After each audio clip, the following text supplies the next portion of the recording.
Many believe that hidden knowledge about UFOs, advanced technology, and non-human intelligence is gradually being revealed to the public. This video delves into this disclosure process, featuring credible figures coming forward with evidential intelligence, highly documented public UFO encounters, the public perception shifts, and the initiatives made to bring light to the subject. Of course, this really doesn't even scratch the surface with how far the rabbit hole goes.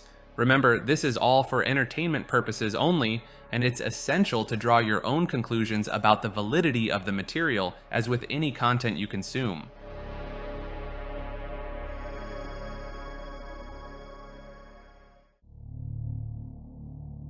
The War of the Worlds broadcast. The broadcast aired on October 30th, 1938, as part of the CBS radio series, The Mercury Theater on the Air. The program's format employed a faux breaking news style, which led some listeners to believe that a real Martian invasion was truly underway. The episode begins with an introductory monologue, closely following the opening of the original novel. The story then shifts to a typical evening radio broadcast with periodic news bulletins interrupting a program of live music. The first few bulletins report unusual explosions on Mars and an unknown object falling on a farm in Grover's Mill, New Jersey. The crisis escalates when a correspondent on site describes creatures emerging from an alien spacecraft and attacking with a heat ray.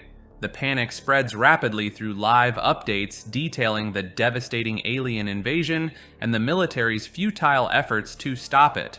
The broadcast is structured to simulate an unfolding crisis, with a live report from a rooftop in Manhattan describing citizens fleeing in panic from giant Martian war machines releasing poison smoke. The broadcast became infamous for causing panic among some listeners who mistook the fictional drama for real news reports. The lack of commercial interruptions during the initial crisis portion of the show further added to the illusion of realism. While it is now believed that the scale of panic was not as widespread as initially reported, the event highlighted the power of media in shaping public perception and raised concerns about its potential to incite fear and panic through fictional storytelling presented as news. Following the adaptation, there was widespread outrage and criticism from the media and public figures, with some calling for regulation by the FCC due to the perceived deceptive nature of the news bulletin format. In the end, it proved that the public would not only believe such a thing could occur, but that panic would inevitably arise from it. Some believe that this event served as the foundational moment that warranted the hiding of everything surrounding UFOs and extraterrestrials, for sake of preventing mass panic and chaos within society, potentially causing its collapse. The Battle of Los Angeles.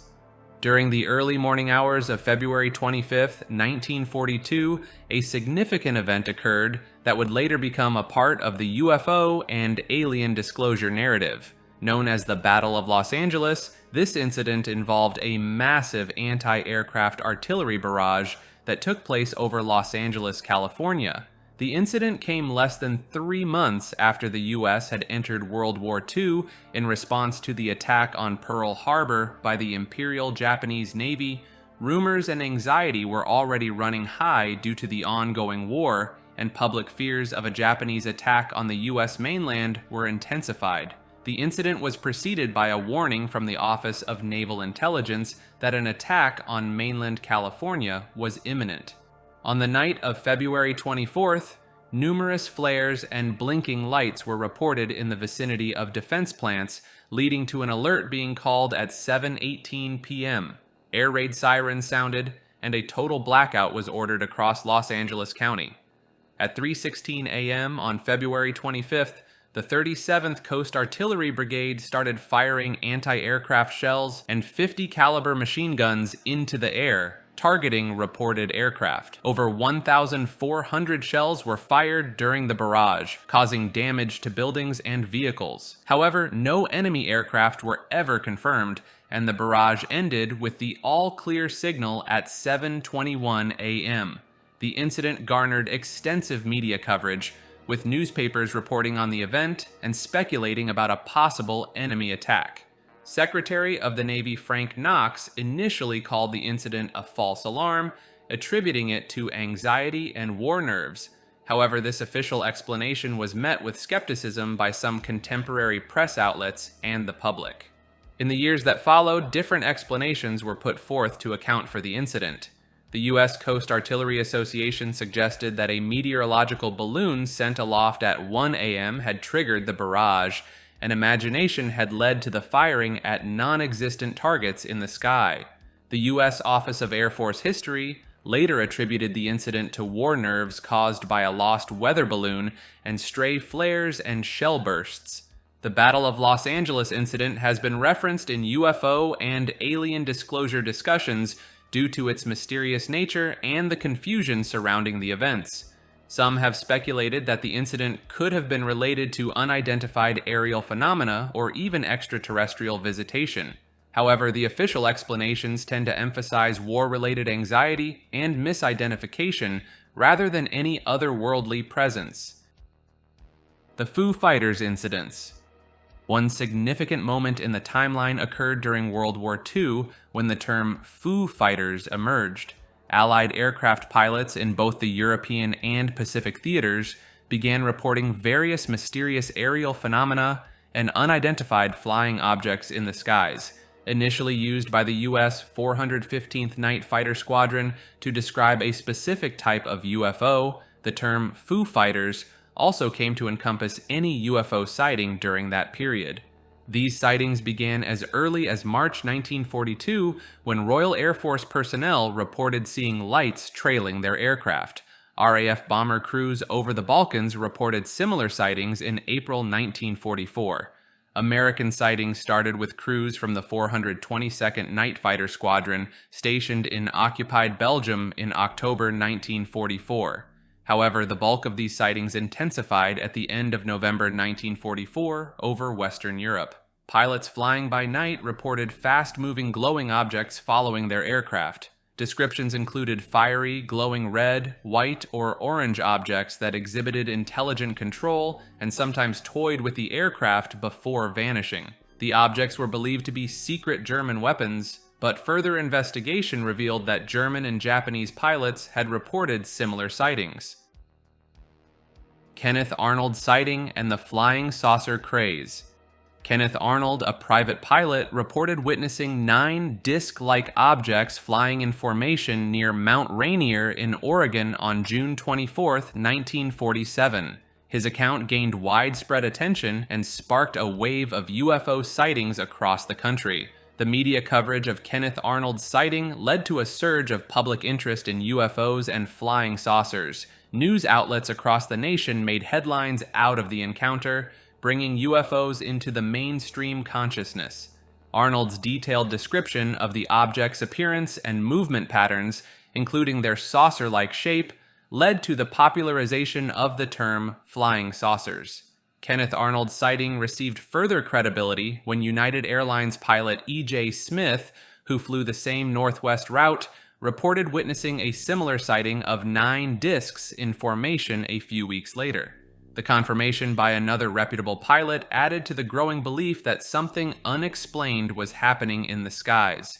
Following his sighting, Kenneth Arnold sent a sketch of the objects to the Air Force, and he was later invited to California's Hamilton Field Army Air Base, where he was shown what were claimed to be authentic photos of a similar craft. This interaction with the military and the subsequent investigation by Air Force intelligence added to the intrigue surrounding the incident. Kenneth Arnold's UFO sighting became a sensation in the media. He was besieged by reporters from all over the world, and the sighting generated more attention than the end of World War II. The media attention further fueled public curiosity and discussions about the possibility of extraterrestrial life and advanced aerial technology. The Arnold UFO sighting, along with other UFO encounters that occurred around the same time, ushered in a cultural shift in how people perceived UFOs and non-human intelligence. It led to a significant increase in UFO sightings and reports, making UFOs a topic of fascination and debate in various circles. The Roswell UFO Incident. While this may not have been the first major UFO case, The Roswell UFO incident of July 1947 has become one of the most infamous and controversial events in the history of UFO sightings and alleged encounters with non-human intelligence. In the small town of Roswell, New Mexico, the discovery of mysterious debris on a ranch sparked speculation that an extraterrestrial spacecraft had crash-landed on Earth.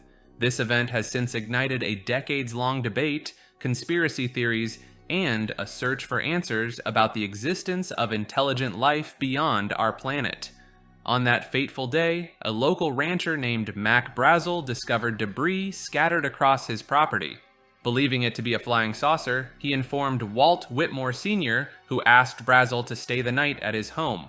The following morning, an interview with Brazel was scheduled to be broadcasted, but it never aired due to a mysterious intervention. The military soon arrived, and the area was quickly secured, denying access to unauthorized individuals. The official explanation initially suggested that the debris was from a flying disc. However, as the incident unfolded, contradictory accounts emerged. Witnesses claimed to have seen not only debris, but also bodies of humanoid beings at the crash site.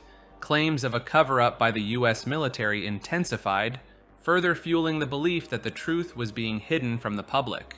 Over the years, a multitude of testimonies emerged, some supporting the extraterrestrial theory, while others asserted that the debris was from classified military projects like Project Mogul. Despite multiple investigations, the Roswell incident's true nature remains shrouded in uncertainty. Skeptics argue that the accounts are a mix of misidentifications, sensationalism, and Cold War paranoia, while UFO enthusiasts assert that the incident marks the most significant evidence of contact with extraterrestrial civilizations. The significance of the Roswell UFO incident lies not only in the enigma it poses, but also in its impact on the disclosure of UFOs and the concept of non-human intelligence.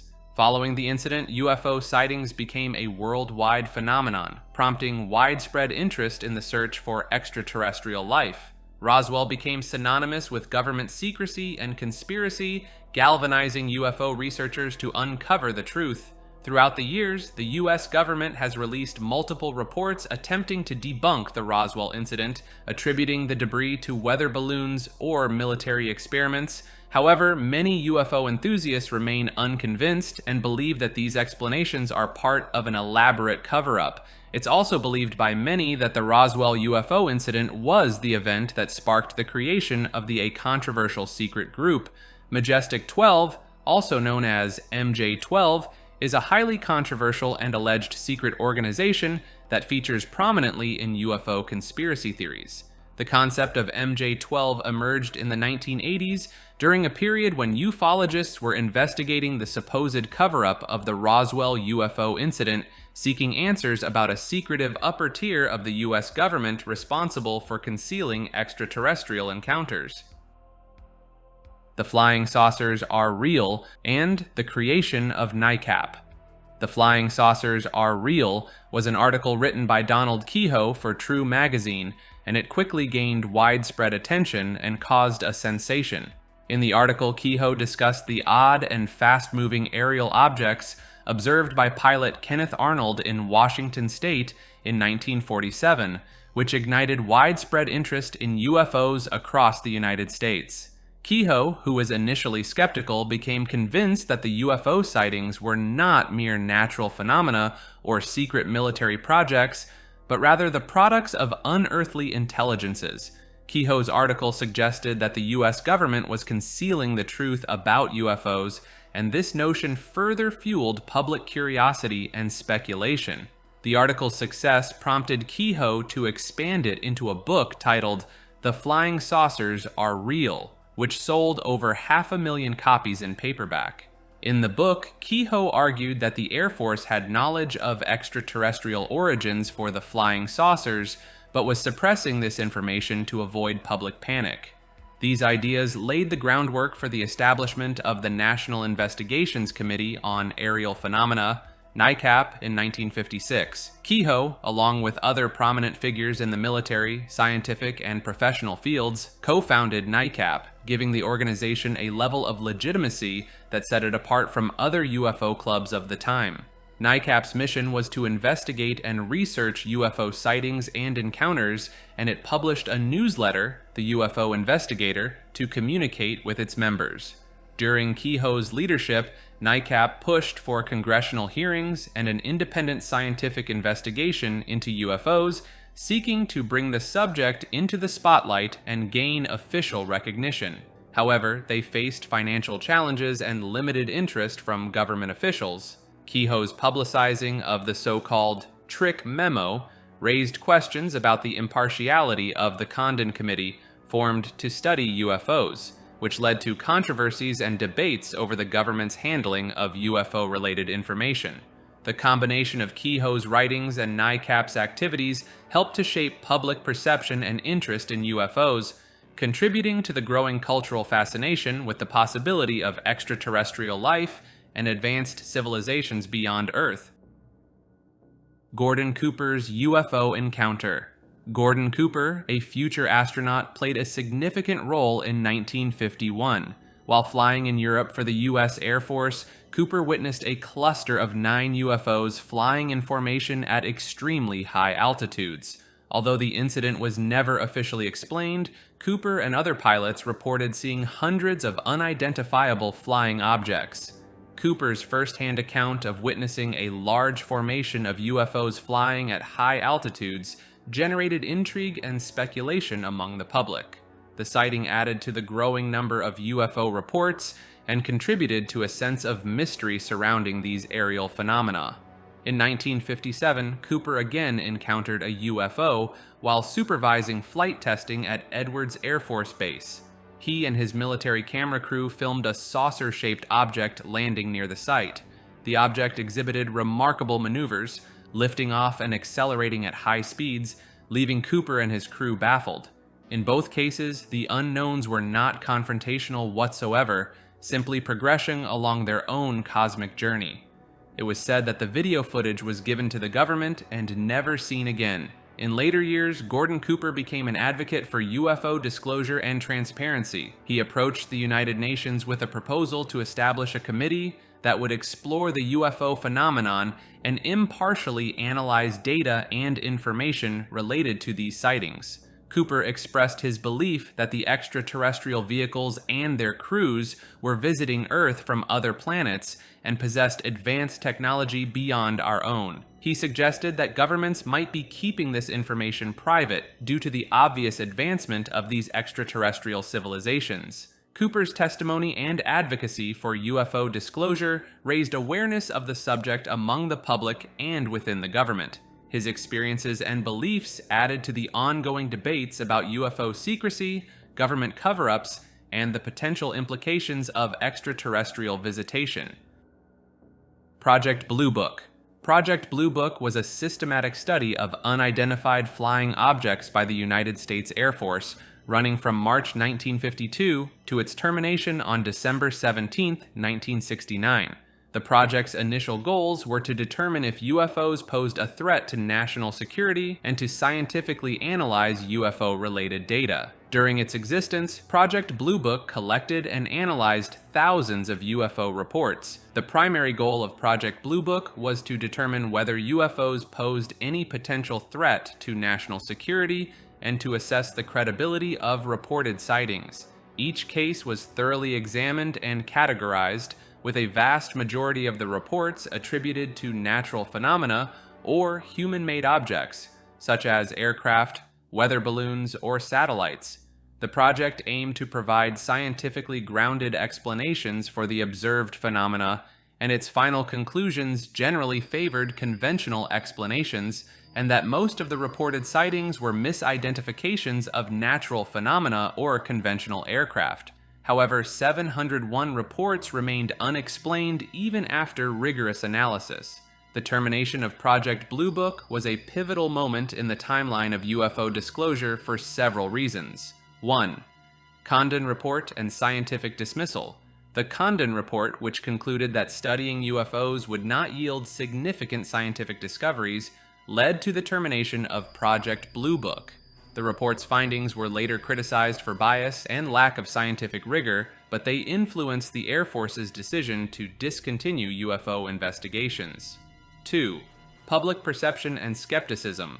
The termination of Project Blue Book fueled public skepticism about the government's handling of UFO investigations. Critics claimed that the Air Force had a dismissive and debunking approach, which further deepened public mistrust and fueled conspiracy theories. 3. Continued UFO interest. Despite the termination of Project Blue Book, interest in UFOs and related phenomena persisted. UFO sightings and encounters continued to be reported, and private organizations, as well as individuals, continued investigating and researching UFO incidents. 4. The birth of conspiracy theories. The termination of Project Blue Book led to the emergence of conspiracy theories, suggesting that the government was hiding evidence of extraterrestrial encounters or advanced technologies. This further shaped public perception and the cultural narrative surrounding UFOs. 5. Renewed interest in UFO studies. Despite the official termination of Project Blue Book, some researchers and government entities continued studying UFOs secretly. The revelation of the Advanced Aerospace Threat Identification Program in 2017 indicated that UFO studies were still being conducted, albeit covertly. Project Blue Book's termination marked a turning point in the official government approach to UFO investigations. It contributed to public skepticism and conspiracy theories while also fueling ongoing interest in UFO-related topics.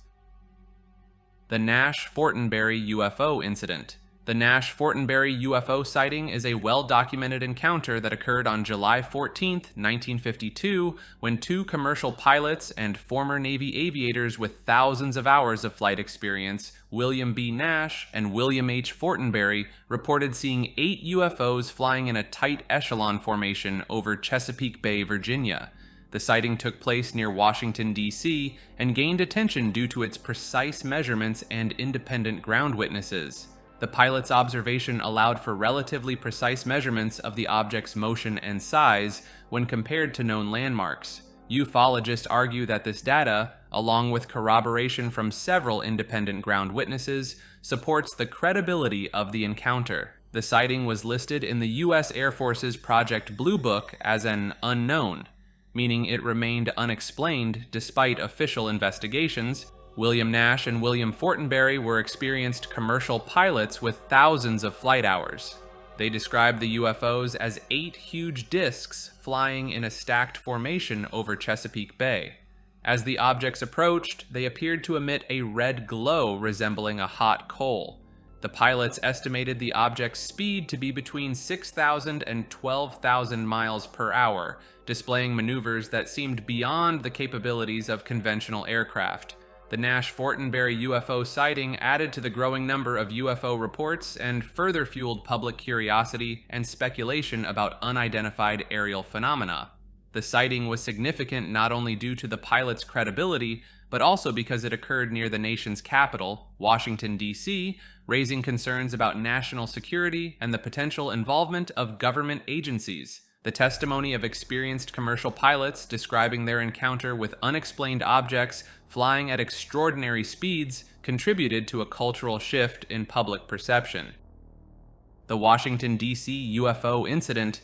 For 2 consecutive weekends, unknown blips appeared on radar at Washington National Airport, invading restricted airspace around the nation's capital. Air traffic controllers at Andrews and Bolling Air Force bases confirmed the presence of the unidentified objects. The appearance of UFOs near critical locations, such as the Capitol building and the White House, raised serious concerns about national defense. F-94 interceptors were scrambled to intercept the objects, but they vanished whenever the aircraft approached. The object's ability to elude interception indicated an intelligence beyond conventional aircraft capabilities. Pilot William Patterson attempted to intercept one of the glowing objects in his Starfire jet, but he found himself surrounded by 3 or 4 unknowns. Patterson transmitted a panicky air-to-ground message expressing his concern as he streaked at high speeds into the group of UFOs. Despite orders to shoot down the unknowns if necessary, the objects moved away from Patterson, leaving him unharmed. In response to the growing public and media attention, the Air Force's top brass hastily organized a press conference at the Pentagon, the largest since World War II. During the conference, General John Samford, Director of Air Force Intelligence, addressed the sightings. He explained that while the Air Force had analyzed thousands of reports, the majority could be adequately explained. However, a certain percentage of reports made by credible observers remained unexplained. General Samford suggested a 50-50 chance that the sightings could have been caused by radar waves bouncing off temperature inversions, implying they were atmospheric phenomena. The press conference aimed to downplay the significance of the sightings and assure the public that there was absolutely no connection to any secret U.S. developments. This explanation, however, left many skeptical, with some believing it was an attempt to dismiss the sightings without providing more substantial answers. The Washington, D.C. UFO incident garnered widespread media coverage, drawing attention to the UFO phenomenon and intensifying public curiosity. The incident's proximity to critical government facilities and the military's involvement added to the sense of mystery and raised questions about the true nature of UFOs and their potential implications for national security. Richard E. Byrd comes forward. Richard E. Byrd was a prominent American naval officer, aviator, and explorer known for his pioneering expeditions to both the Arctic and Antarctic regions. He achieved significant feats in aviation and polar exploration, such as reportedly becoming the first person to fly over the North Pole, and was awarded the Navy Cross for his valor and contributions. In a notable interview, Richard Byrd made a remarkable claim about a hidden continent that has never been seen by a human being. According to him, there is an enormous unexplored area, as large as the United States, beyond the pole on the other side of the South Pole from Middle America. Byrd expressed astonishment at the existence of such a vast and uncharted territory. While this mysterious admission doesn't directly relate to UFOs or aliens, his alleged diary revealed a different story. One such example was a flight beyond the North Pole, where he discovered a previously unknown land with prehistoric animals and lush green lands. This is where it was said he encountered several flying discs that escorted him to a hollow Earth society. This diary is highly controversial, with many doubting its validity. But in any case, this is one of the first instances of a highly ranked military member coming forward to admit something strange on a public interview. Socorro UFO Incident. The Zamora incident, also known as the Socorro UFO case, occurred on April 24, 1964, in Socorro, New Mexico. Officer Lonnie Zamora was on duty, chasing a speeding car when he spotted a cloud of smoke. Intrigued, he decided to investigate and came across a strange object described as a large white or silvery green saucer-shaped craft with a slight purple hue. Zamora saw two figures near the craft, which he described as small and dressed in white coveralls. Zamora's radio stopped working, and as he approached the object, it emitted a blast of fire, which made him retreat behind his car. The object then took off and hovered about 20 to 30 feet above the ground before flying away silently. After the incident, Zamora faced significant pressure and intimidation from unknown individuals who threatened him with the Official Secrets Act and warned him not to talk about what he saw. The landing site was investigated by officials from the FBI, military, and Project Blue Book, the official UFO investigations arm of the Air Force. They found peculiar footprints and a burn area at the site, which added to the mystery of the event. The incident gained significant attention, and people from all over sent Zamora letters expressing their beliefs or skepticism about what he had witnessed. The case went all the way to the Office of the President, and Dr. Alan Hynek, a Blue Book investigator, believed the Socorro case was similar to other UFO landing cases he had seen in France. Gerald R. Ford pushes for UFO investigation. In March 1966, future President, then U.S. House Minority Leader Gerald R. Ford, made a significant move towards UFO disclosure. Following a series of UFO sightings in southern Michigan, including the famous incident in Dexter Township on March 20, 1966, where multiple witnesses reported seeing strange lights and an object in the sky, Ford called for an investigation into the UFO phenomena. The Dexter incident was later followed by another sighting on March 21, 1966, in Hillsdale, Michigan, where more than 80 Hillsdale College women reported seeing a strange flying light. Frustrated with the explanations provided by U.S. Air Force consultant astrophysicist Dr. J. Allen Hynek, who dismissed the sightings as swamp gas, Ford publicly voiced his dissatisfaction. He believed that the American public deserved a better explanation and called for multiple congressional hearings to question witnesses from the government and individuals who claimed to have seen unidentified craft, although a full-blown congressional investigation was never launched as Ford had requested. His push for an official investigation sparked interest in UFOs at the highest levels of government. Subsequently, the first public congressional hearing on UFOs took place on April 5, 1966. The Air Force also convened a panel of scientists to study the sightings later that year. Westall UFO Incident. Witnesses, including students and a teacher from Westall High School, now Westall Secondary College, reported seeing a saucer-shaped craft with a slight purple hue, approximately twice the size of a family car. The object was observed descending, overflying the school, and disappearing behind trees before reappearing and departing at high speed towards the northwest. Some accounts suggest the object may have been pursued by unidentified aircraft. Following the incident, various explanations were put forth to account for the sighting. One possibility mentioned by the Australian newspaper The Age was that the object might have been a weather balloon. However, a check revealed that no commercial, private, or RAAF pilots reported anything unusual in the area. Another explanation proposed by researcher Keith Basterfield was that the sighting could be attributed to a runaway balloon from the Highball High Altitude Balloon Project used to monitor radiation levels after British nuclear tests at Maralinga. Documents located in the National Archives and former Department of Supply supported this theory, as highball balloons had a white-silver appearance consistent with witness descriptions. There were reports of men in suits, cautioning witnesses not to discuss details of the incident, leading to speculation about possible government involvement in the case. The alleged intervention by unidentified officials added to the intrigue and raised questions about the government's role in investigating UFO sightings.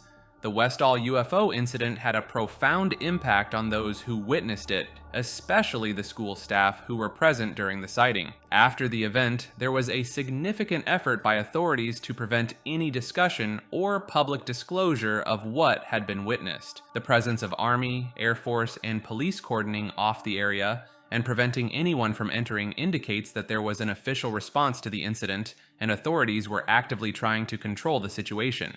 The headmaster's instruction to the students not to talk about what they saw, and the threat of trouble if they did, points to the fact that there was a concerted effort to keep the matter under wraps. This behavior by the headmaster suggests that higher authorities may have exerted pressure on the school to maintain silence about the UFO sighting.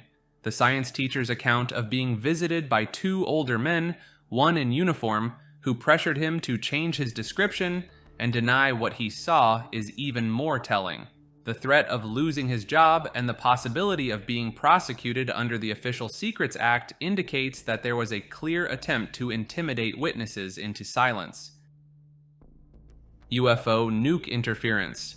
During the height of the Cold War in the 1960s and 1970s, a series of alleged UFO interactions with American nuclear bases and missile test facilities occurred, which involved unidentified craft tampering with nuclear weapons. These incidents were reported by military veterans, including former U.S. Air Force officers who were in charge of nuclear missile launch facilities.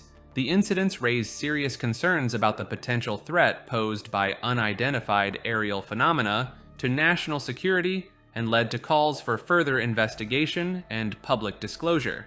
Among the notable incidents, Minot Air Force Base, North Dakota, 1966.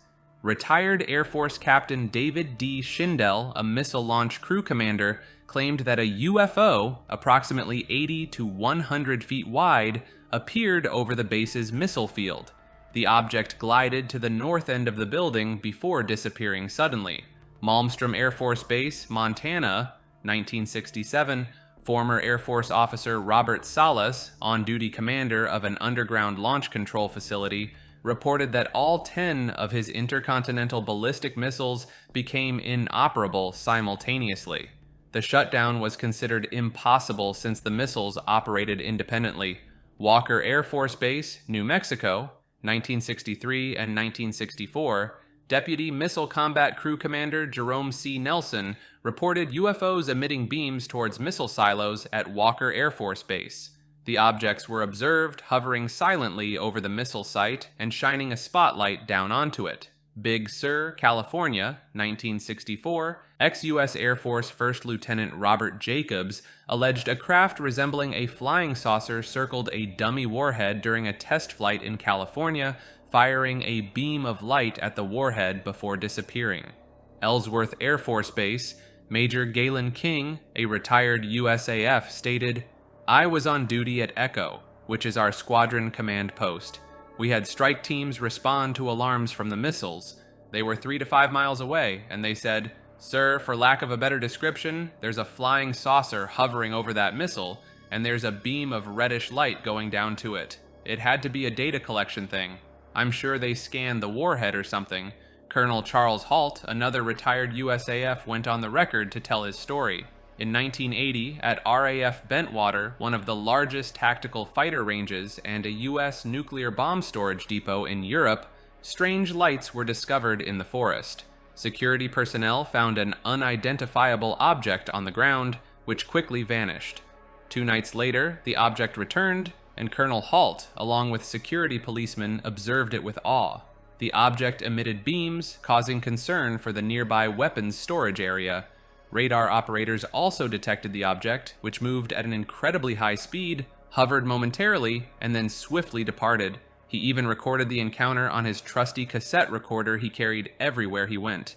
James Carey, the air traffic controller, and Ivan Barker, the radar supervisors at their respective time, have gone on record to share their sighting of the object as well. These incidents, along with several others, were presented by whistleblower military veterans in a press conference at Washington, D.C.'s National Press Club. The veterans claimed to have irrefutable evidence of UFOs interfering with American nuclear weapons systems and called on the U.S. Congress to investigate the matter further through public hearings. The creation of MUFON. The creation of the Mutual UFO Network MUFON is a US-based non-profit organization that comprises civilian volunteers dedicated to studying reported UFO sightings. It is one of the oldest and largest organizations of its kind, with a global presence, claiming over 4,000 members across 43 countries and all 50 states. MUFON's establishment played a pertinent role in the slow disclosure of UFOs and non-human intelligence for several reasons. MUFON provided a platform for UFO enthusiasts, researchers, and witnesses to come together and share their experiences and knowledge. This facilitated the formation of a community of individuals interested in exploring the UFO phenomenon, fostering discussions, and sharing information. MUFON's approach involved investigating UFO sightings through trained field investigators and specialized teams. They collected reports, interviewed witnesses, performed research, and sought possible physical evidence of extraterrestrial craft. This systematic approach aimed to document and analyze UFO encounters in a more structured manner. The organization published the monthly MUFON UFO Journal and organized an annual international symposium. These platforms allowed researchers and investigators to share their findings, theories, and analysis with a wider audience, contributing to the dissemination of information about UFO encounters. The creation of MUFON was not without challenges and criticism. While it provided a valuable platform for UFO enthusiasts, it also faced criticism for veering into pseudoscience and exploring fringe topics, such as alien abductions, conspiracy theories, and exopolitics.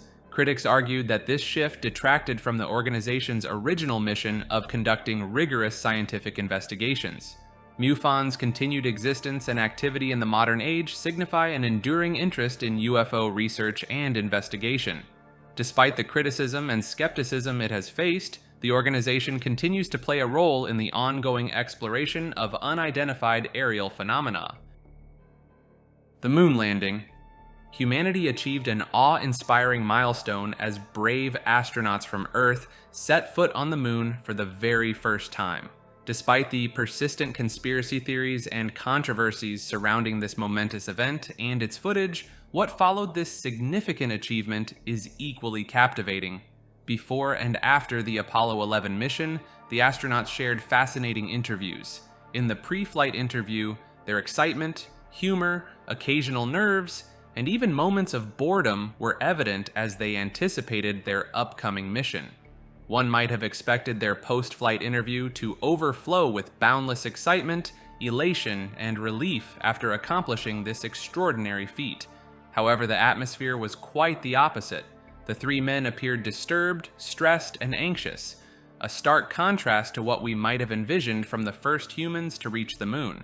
But this was only the beginning of the intriguing events. Buzz Aldrin's questionable quotes, some casting doubt on the moon landing, added another layer of mystery. I saw this illumination that was moving with respect to the stars. So technically it becomes an unidentified flying object. Why has nobody been to the moon in such a long time? Because we didn't go there, and that's the way it happened. Moreover, NASA's unfortunate loss of the original moon landing data tapes forever deprived us of the primary records of this momentous achievement. Speculation arose, suggesting that these tapes might have been erased and reused, a common practice at the time. In a more recent revelation, it came to light that NASA also misplaced the technology they employed to penetrate the Van Allen radiation belt, which has been cited as a reason for our inability to return to the moon. Scientific explanations exist for all these occurrences, yet a portion of the population still harbors doubts about the authenticity of the moon landing. Some even entertain the idea of a hidden base or civilization on the moon's dark side, perpetually hidden from our view. These debates and curiosities fuel a diverse spectrum of beliefs and passionate convictions among people. Travis Walton UFO Incident. The Travis Walton UFO incident is one of the most well-known and controversial alien abduction stories in UFO lore. On November 5, 1975, Travis Walton, an American forestry worker, claimed to have been abducted by a UFO while working in the Apache Sitgreaves National Forest near Snowflake, Arizona. He disappeared for 5 days and 6 hours before reappearing near Heber, Arizona. The Walton case received widespread mainstream publicity, largely due to Walton's book, The Walton Experience, published in 1978, and its subsequent adaptation into the 1993 film Fire in the Sky. The case gained further attention when it was featured on the CNN program Larry King Live, with Walton and his co-worker Mike Rogers appearing alongside UFO researcher Philip J. Klass. The Travis Walton incident contributed significantly to the rise in public interest in alien abduction stories.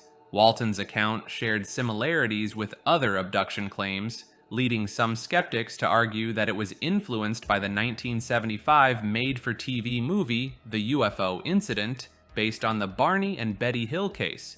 After Walton's UFO claim, the National Enquirer awarded him and his co-workers a prize for the best UFO case of the year, based on polygraph tests they reportedly passed. However, skeptics, including UFO researcher Philip J. Klass, questioned the validity of the polygraph tests and identified discrepancies in Walton's and his co-workers' accounts. Klass deemed the case a hoax perpetrated for financial gain. The Travis Walton incident remains a focal point in discussions about UFO sightings and alien abductions.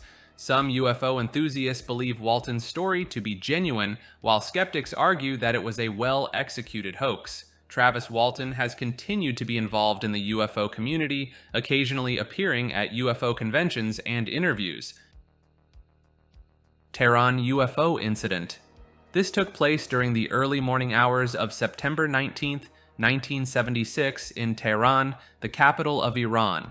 The incident began with multiple civilian reports of a shining object in the sky, prompting the dispatch of 2 Imperial Iranian Air Force F-4 Phantom II jet interceptors to investigate. The first F-4, piloted by Lieutenant Yadi Nazari, experienced a complete loss of instruments and communications as it approached the UFO. However, upon withdrawing from the object, the instruments were restored. The second F-4, piloted by Major Parviz Jafari, locked radar onto the object and described it as flashing with intense red, green, orange, and blue lights.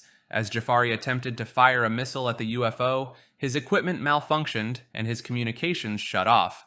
He also reported that another bright object was released from the primary UFO and appeared to land gently on the ground, emitting a high, bright light. The incident attracted attention as it involved military jets and reports of UFO encounters from trained personnel. The encounter, along with the reported equipment malfunctions and the release of a bright object, raised questions about the nature of the unidentified flying object and whether it posed any threat. The subsequent analysis and investigation of the incident yielded different interpretations. Some skeptics, including U.S. journalist Philip J. Klass, proposed explanations suggesting that the pilots might have mistaken an astronomical body, possibly Jupiter, for the UFO. They attributed the equipment malfunctions to pilot incompetence and technical issues with the F-4 jets. Other possible explanations included the occurrence of annual meteorite showers that could account for some of the observed phenomena. Paul Bennewitz cover-up. In the late 1970s, Paul Bennewitz became a witness to perplexing lights in the sky near an Air Force base and intercepted what he believed were alien radio signals. Driven by his curiosity and patriotic duty, he took his findings to the Air Force, seeking answers about these mysterious phenomena. Surprisingly, the Air Force secretly confirmed the authenticity of his discoveries and decided to fund his research. However, the Air Force's excitement over the potential technological advancements these signals might represent quickly turned into concern. They feared that such information could pose security risks if it fell into the wrong hands. Thus, they initiated a covert disinformation campaign led by a skilled OSI agent named Richard Doty, with the purpose of deceiving the public and neutralizing potential threats. Richard Doty was a master disinformation specialist, adept at weaving intricate webs of truth and falsehoods. He saw it as his mission to sow confusion and skepticism within the UFO community, creating an environment where legitimate UFO research would struggle to gain credibility. Doty approached UFO researcher Bill Moore, manipulating him into disseminating fabricated UFO stories within the UFO community. Among these falsehoods was the infamous Aquarius document, presented to Paul Bennewitz to further deepen the deception. As the campaign intensified, Paul's mental state deteriorated, and his obsession with the subject led to his eventual hospitalization in a psychiatric facility. In a surprising twist, Richard Doty, who was supposed to deceive Paul, struck up an unexpected friendship with him. In a moment of apparent remorse, Doty tried to convince Paul to stop his research, revealing the government's intentions to confuse the public. But the damage was already done, and Paul was too deeply immersed in his quest for truth to turn back. As Paul's life spiraled out of control, his family witnessed the tragic toll the disinformation campaign had taken on him. They pleaded with him to abandon his UFO research, hoping to save him from further harm. Ultimately, Paul's mental health deteriorated to the point of no return, and he ended up in a psychiatric institution, losing not only his sanity, but also his successful business. The Paul Bennewitz case remains one of the most controversial and heartbreaking events in UFO research history.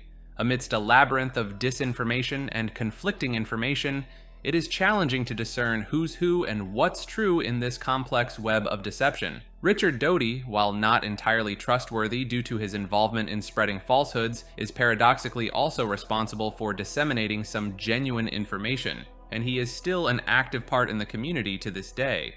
Doty himself admits that about 80% of the information within the UFO field is false information, while 20% of it is actually factual.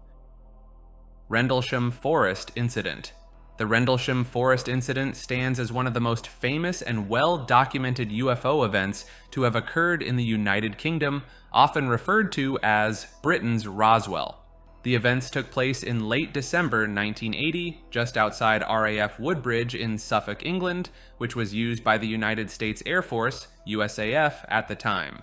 Around 3 o'clock on December 26, 1980, a security patrol near the east gate of RAF Woodbridge reported seeing lights descending into Rendlesham Forest. Initially mistaken for a downed aircraft, the servicemen entered the forest to investigate and encountered a glowing, metallic object with colored lights. The object appeared to move through the trees, causing nearby farm animals to react intensely. On December 28th, the Deputy Base Commander, Lieutenant Colonel Charles Halt, along with other servicemen, visited the site. They recorded radiation readings and observed flashing lights in the distance, possibly attributed to the Orford Ness Lighthouse.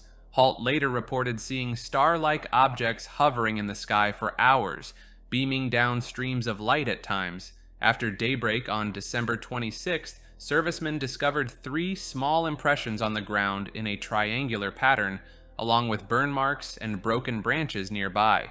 The local police were called in to investigate, but they attributed the impressions to animal activity. The incident garnered significant attention, with Halt writing a memorandum about the events and an audio recording known as the Halt tape, capturing his real-time investigation. Despite the publicity, the UK Ministry of Defence stated that the event posed no threat to national security, and thus no further investigation was carried out. Skeptics have offered alternative explanations, suggesting that the initial sighting may have coincided with a fireball meteor, and the supposed landing marks were merely rabbit diggings. The flashing lights seen by witnesses on different occasions aligned with the Orford Ness lighthouse's position, and the star-like objects were likely bright stars distorted by atmospheric and optical effects. The Creation of SETI. SETI, which stands for the Search for Extraterrestrial Intelligence, is a not-for-profit research organization with a mission to explore, understand, and explain the origin and nature of life in the universe. The Institute's primary focus is to search for deliberate signals from technologically advanced extraterrestrial civilizations using both radio and optical telescope systems. The SETI researchers at the Institute dedicate their efforts to understanding the nature and potential proliferation of life in the universe. SETI Institute's researchers are involved in various space missions and use a range of ground-based and space-based telescopes, including the Hubble Space Telescope, Kepler, TESS, and the Herschel Space Telescope. Their collaboration with NASA and participation in missions like New Horizons, Cassini, and Mars rovers underscores their commitment to exploring the cosmos in search of signs of extraterrestrial intelligence. One of the key factors in the slow disclosure of UFOs and non-human intelligence is the establishment of credible scientific organizations like the SETI Institute, which brings legitimacy to the subject matter.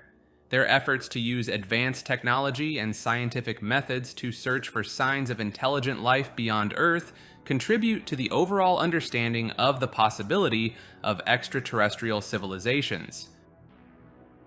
John Lear comes forward. John Olson Lear was an aviator who had a successful aviator career, setting multiple records and flying cargo planes for the CIA during the Vietnam era. In the 1980s, Lear began speaking about alleged collusion between aliens and secret governmental forces. He claimed that the US government had close contacts with extraterrestrials, and that they were involved in promoting films like E.T., The Extraterrestrial, and Close Encounters of the Third Kind to influence the public's perception of extraterrestrials as space brothers. Lear's statements included references to secret government committees like Majestic 12, which supposedly made a treaty with gray aliens, only to realize they had been deceived by the aliens. One significant revelation Lear makes is about a clash that allegedly occurred between American military forces and UFOs in 1979. This incident, he claims, played a pivotal role in revealing what he calls the Grand Deception. By 1983, he asserts that the government had recognized the mistake they made by making deals with these beings, and they were now grappling with the consequences of those choices. Lear's claims also encompassed UFO cover-ups spanning several decades, UFO crashes in different locations, government-sanctioned alien abductions, alien implants, alien human hybrids, and even human mutilations attributed to aliens. His assertions included the infamous Area 51 and the stories of UFO whistleblower Bob Lazar. Regarding presidential involvement, Lear states that each president, including President Reagan, was informed about UFOs to some extent. President Reagan made speeches alluding to the possibility of an alien threat uniting humanity, which has sparked curiosity among UFO researchers. Perhaps we need some outside universal threat to make us recognize this common bound. I occasionally think how quickly our differences worldwide would vanish if we were facing an alien threat from outside this world. And yet, I ask you, is not an alien force already among us? Lear also touches on the topic of alien abductions, stating that he has researched hundreds of cases through hypnosis. He claims that the abductees have undergone monitoring, genetic experiments, and received post-hypnotic suggestions related to a significant upcoming event. He acknowledges that the government's cover-up might have been driven by a belief that the public was not ready to handle the truth. However, he stresses that the truth remains unchanged, and regardless of the government's actions, the reality of UFOs and extraterrestrial encounters persists. Despite being described as a divisive figure with claims that often crumbled under scrutiny, John Lear remained a prominent voice in the UFO conspiracy theory community until his death on March 29, 2022. His influence on the UFO movement was significant as he introduced strong political positions, asserting that the government colluded with aliens and used their technology against the public. Bob Lazar comes forward. Bob Lazar, an American businessman and conspiracy theorist, gained notoriety in 1989 when he came forward with extraordinary claims about his alleged work on extraterrestrial technology. In an interview with investigative reporter George Knapp on a Las Vegas TV station, Lazar, using the pseudonym Dennis and concealing his identity, revealed shocking information about a secretive facility known as S4, located near the infamous Area 51 in Nevada, situated several kilometers south of Area 51, to reverse engineer advanced extraterrestrial technology.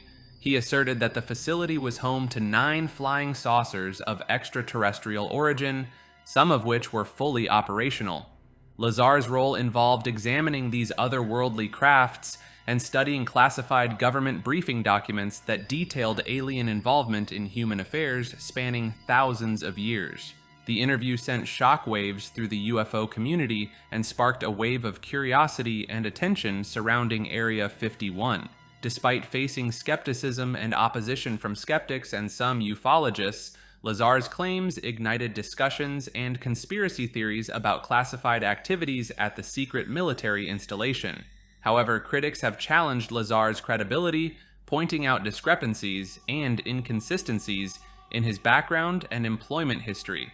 Lazar claimed to hold master's degrees in physics from MIT and electronics from Caltech, but both institutions have no records of his attendance. His academic qualifications have been contested by experts who argue that someone with his academic performance would not have been accepted by these prestigious universities.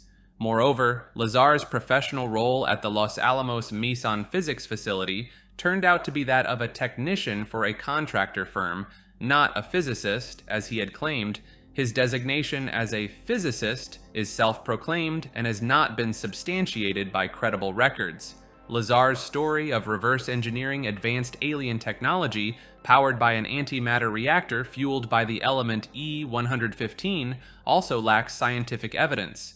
While Lazar's revelations have attracted a following of supporters, the lack of tangible evidence has left many skeptical. Over the years, he has continued to generate public interest, but has also faced criticism for his criminal activities and lack of verifiable evidence to support his extraordinary claims. In 2017, Lazar's workplace was raided by the FBI and local police, adding further intrigue to his already enigmatic persona.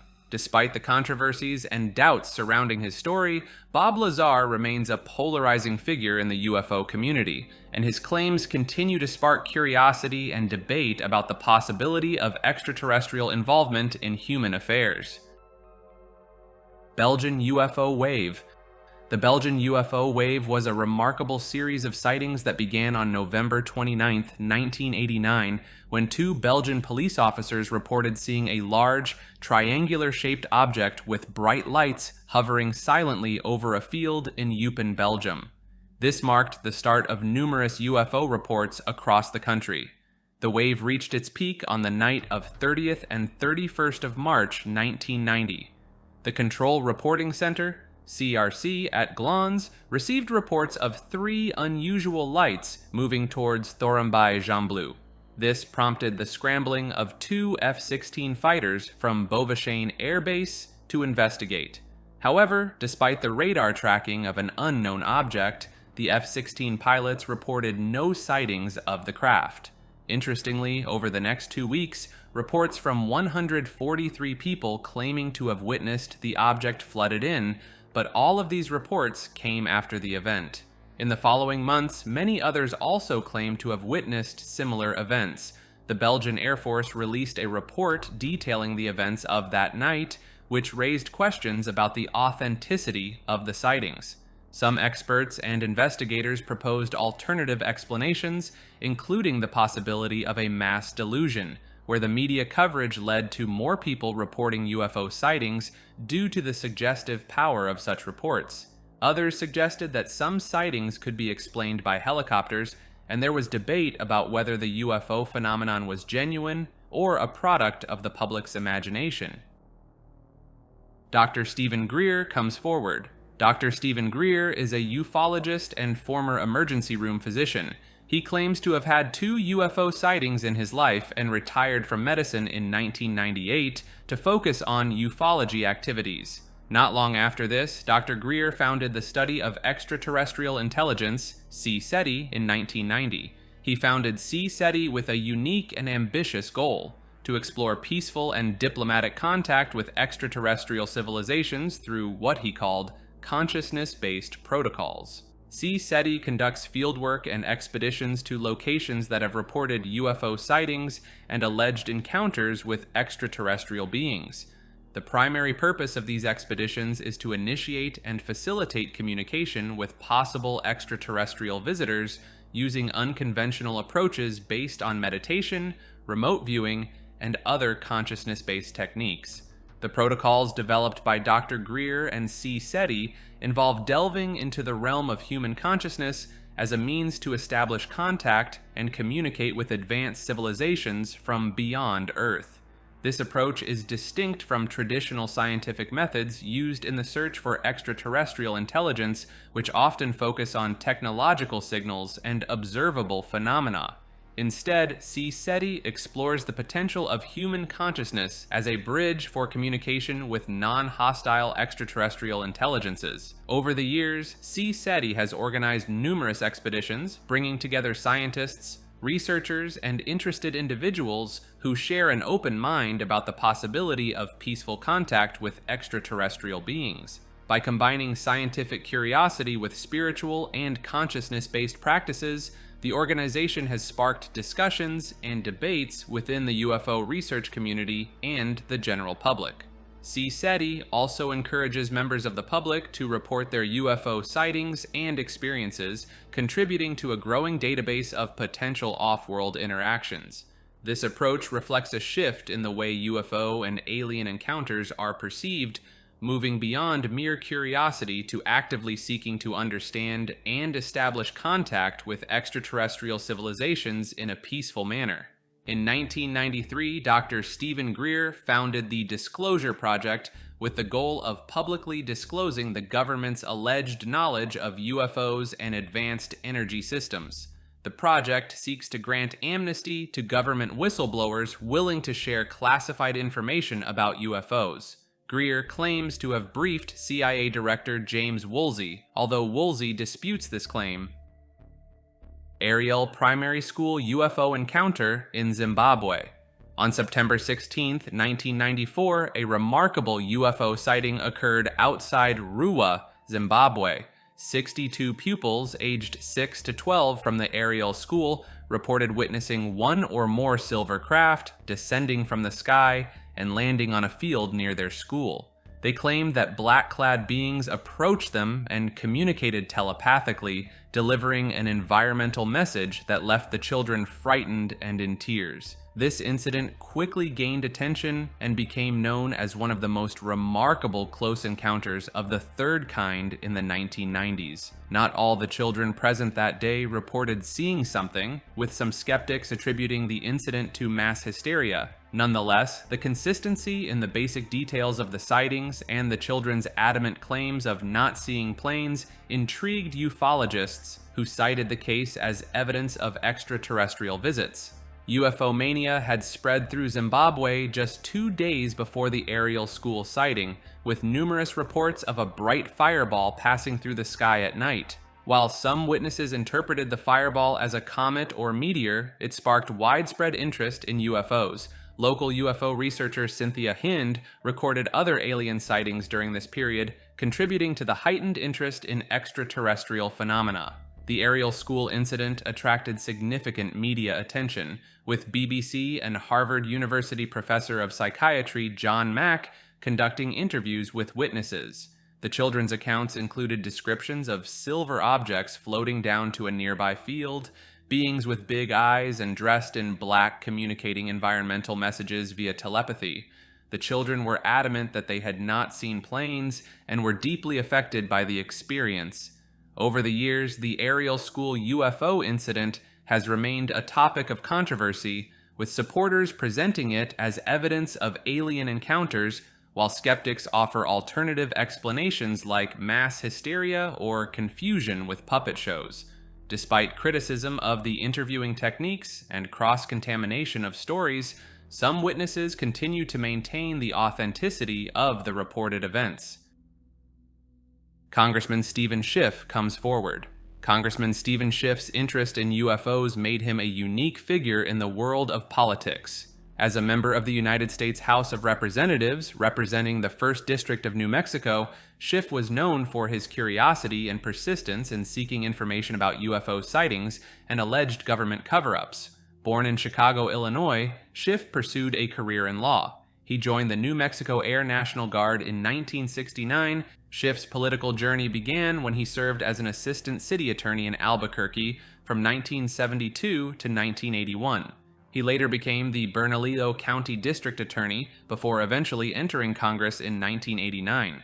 During his time in Congress, Schiff developed a keen interest in UFOs and related phenomena. He received letters from constituents expressing their belief in a government cover-up of the infamous Roswell incident. They suspected that the Roswell crash was not a weather balloon, as the official explanation suggested, but rather an extraterrestrial crash. Schiff was intrigued by the mounting evidence and the public's growing concern over the matter. In a notable appearance on Larry King Live, Schiff openly discussed his constituents' letters and his own skepticism about the weather balloon explanation. He questioned the military's extraordinary attention to the crash scene, the heightened security, and the special handling of the debris, all of which pointed to the possibility of a classified project rather than a mere weather balloon. Seeking answers and transparency, Schiff pressed government officials for information on the Roswell incident and other UFO-related matters. However, the official response from the Air Force, known as the Roswell Report, case closed, provided a different narrative. The Air Force asserted that the Roswell incident was solely a secret project involving weather balloons equipped with box kites and microphones aimed at spying on Soviet nuclear tests. Despite the Air Force's explanation, Schiff's pursuit of truth and his willingness to engage in public discourse on the subject made him a respected and unique figure in Congress. His untimely passing due to squamous cell carcinoma in 1998 marked the end of a political career that brought attention to UFO-related issues and government transparency. Virginia UFO Incident. The Virginia UFO incident, which occurred in 1996 in Varginha, Brazil, involved numerous sightings of strange creatures and UFOs. The incident gained extensive media coverage and sparked various claims, including the capture of extraterrestrial beings by Brazilian authorities, animal fatalities at a zoo, and an alleged human extraterrestrial encounter. The incident began with 3 young women sighting a creature on January 20th, 1996. They described it as a large-headed biped with unusual features, which they believed to be injured or sick. Rumors of UFO sightings in the area further fueled the reports. Subsequent claims emerged of additional unidentified creatures, military and government involvement, and strange occurrences in the local forest and zoo. Ufologists even alleged connections between these incidents, including the claim of a woman being impregnated by an extraterrestrial. An official inquiry led by the Brazilian military in 2010 concluded that the initial creature sighting was likely a homeless and mentally unstable man. The military trucks and personnel observed in the area were performing routine duties, contrary to the initial interpretations. Similarly, the supposed aliens seen in a hospital were identified as a couple with dwarfism. Skeptics, like Brian Dunning, criticized the sensational media accounts and ufologists' claims, asserting that the incident lacked any concrete evidence of alien visitation. Despite the lack of conclusive evidence, the Varginha UFO incident significantly impacted the city's tourism. Gray alien-themed merchandise and designs became popular, and the city embraced the UFO-related identity in advertising campaigns and public structures, such as a spaceship-shaped water tower. The Brazilian government denied conspiracy theories and affirmed that there was no evidence of extraterrestrial activity in the incident. The Phoenix Lights. The Phoenix Lights, also known as the Lights over Phoenix, were a series of widely witnessed unidentified flying objects observed on March 13, 1997, in the skies over Arizona and Nevada. During the event, lights of various descriptions were seen by thousands of people over a span of approximately 300 miles. Witnesses reported seeing a huge carpenter's square-shaped UFO with 5 spherical lights, forming a triangular formation of lights passing over the state. Additionally, a series of stationary lights were observed in the Phoenix area. The incident involved 2 separate events. Despite explanations provided by the U.S. Air Force, the incident gained significant media attention and was widely covered in photographs and videos. The lights appeared to form an arc and then disappear one by one, creating the illusion of a mysterious object in the sky. Arizona Governor Fife Symington initially made light of the incident during a press conference, but in 2007 he reportedly disclosed that he had a personal close encounter with an alien spacecraft. He described the craft as much larger than any other aircraft he had seen and acknowledged that other responsible individuals also witnessed the phenomenon. National Press Club Event. The press conference held by the Disclosure Project aimed to establish the existence of individuals who strongly believe in UFOs and extraterrestrial beings. The organizer, Dr. Stephen Greer, a ufologist, sought to prompt the government to admit the presence of UFOs piloted by alien creatures from another world. The event featured a line of 20 witnesses, mainly retired military personnel, who shared their accounts of aerial anomalies they had observed, such as unidentified objects, lights, and radar blips moving at high speeds. The witnesses recounted incidents dating back to the 40s, 50s, and 60s, focusing on hardware-based sightings rather than more recent narratives involving alien abductions or hybridization programs. Only one witness, Clifford Stone, claimed to have directly seen an alien. He described having encountered crashed alien saucers with both living and deceased alien occupants. Stone asserted the existence of 57 documented alien species, including 3 types of Greys, some of which resembled human beings and possessed unique abilities. The press conference lacked concrete scientific evidence to support its claims, relying instead on the credibility of the witnesses. Greer mentioned conducting interviews with 400 individuals with insider knowledge of the alien phenomenon, many of whom required congressional immunity to speak openly due to fear of retaliation. While the Disclosure Project sought to convince the public and the government of UFO-related phenomena and a possible cover-up, it did not present conclusive scientific evidence. Instead, the event provided an intriguing glimpse into the psychological impact of government secrecy and the long-held beliefs of individuals who experienced and witnessed unexplained sightings. USS Nimitz Carrier Incident. In 2004, an encounter occurred by naval aircraft about 200 miles off the coast of San Diego, California. Commander David Fravor, leading a training exercise from the USS Nimitz Carrier Strike Group, was ordered to investigate an unknown target that appeared on the ship's radar. Fravor and another F-18 Super Hornet approached the coordinates and witnessed a strange oval-shaped craft darting around a large object slightly below the ocean's surface. The craft, described as a 40-foot-long, smooth, white tic-tac shape with no visible propulsion or windows, exhibited astonishing movements, rapidly changing directions without turning. Fravor attempted to approach the craft, which then suddenly ascended towards his aircraft before disappearing at incredible speed. The object instantly reappeared at the fleet's critical aerial defense zone, displaying remarkable awareness and evading radar lock attempts. More jets were dispatched and captured the object on video, showing its ability to jam radar and maneuver in ways far beyond human technology. This encounter left seasoned aviators and experts baffled, as they acknowledged that the unidentified craft possessed a level of control and technology far superior to any known human capabilities. This event would go on to be reported on in 2017 by the New York Times.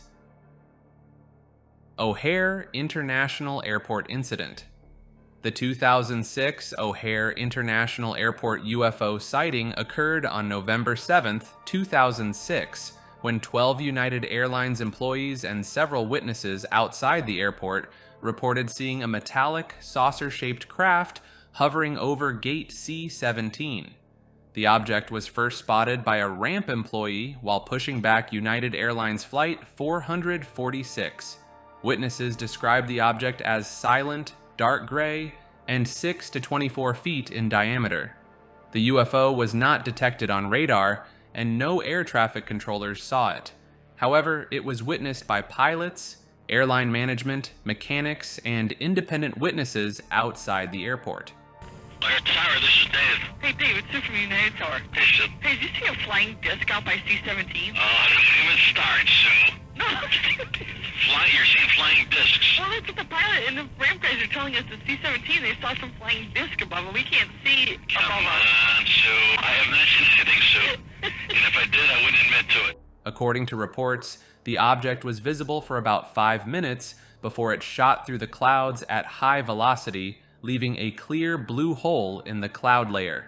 Initially, both United Airlines and the Federal Aviation Administration, FAA, denied having any information on the incident. However, the FAA later revealed an internal call from a United supervisor to an FAA manager concerning the sighting after the Chicago Tribune filed a Freedom of Information Act request. The FAA concluded that the sighting was caused by a weather phenomenon, specifically citing a hole punch cloud as the likely explanation. UFO investigators criticized the FAA's refusal to investigate further, considering the number of witnesses and the location of the sighting at a busy airport. Former Canadian Minister of Defense Paul Hellyer comes forward. The Honourable Paul Hellyer, former Canadian Minister of National Defence from 1963 to 1967 and longtime member of Canadian Parliament, publicly discussed the alleged Galactic Federation of aliens. This revelation gained more attention when it was echoed by former head of Israel's military space program, Haim Eshed. In an interview, Hellyer revealed that he personally spoke with Haim Eshed to verify the claims about the Galactic Federation. According to Hellyer, Eshed confirmed that there have been face-to-face meetings between United States officials and visitors from other star systems. This assertion left no room for doubt or equivocation, implying that high-level discussions and encounters with extraterrestrial beings had taken place. Hellyer, based on his own conviction and knowledge, then decided to attend a meeting where he boldly stated that UFOs are as real as airplanes flying overhead. Regarding the Galactic Federation, Hellier admitted that he didn't know much about it and refrained from speculating. However, he mentioned that the Federation is concerned about the state of the world and has been communicating with select individuals, either through direct encounters or telepathy, to offer guidance or information. Hellier also acknowledged that some extraterrestrial species, like the Basidas, may have an agreement not to interfere directly in human affairs, but could potentially make exceptions if things take a turn for the worse. However, he emphasized that humans cannot rely on external forces to save the planet and must take responsibility for its well-being. Creation of Advanced Aerospace Threat Identification Program. The Advanced Aerospace Threat Identification Program was initiated in 2007 and funded by the United States government with $22 million over 5 years. AATIP was an unclassified but unpublicized effort to study UFOs, or UAP. We will discuss more about this shortly. Former astronaut Edgar Mitchell comes forward. Edgar Mitchell, a former NASA astronaut and the 6th man to walk on the moon during the Apollo 14 mission in 1971, was not only known for his significant contribution to space exploration, but also for his belief in extraterrestrial life and UFOs.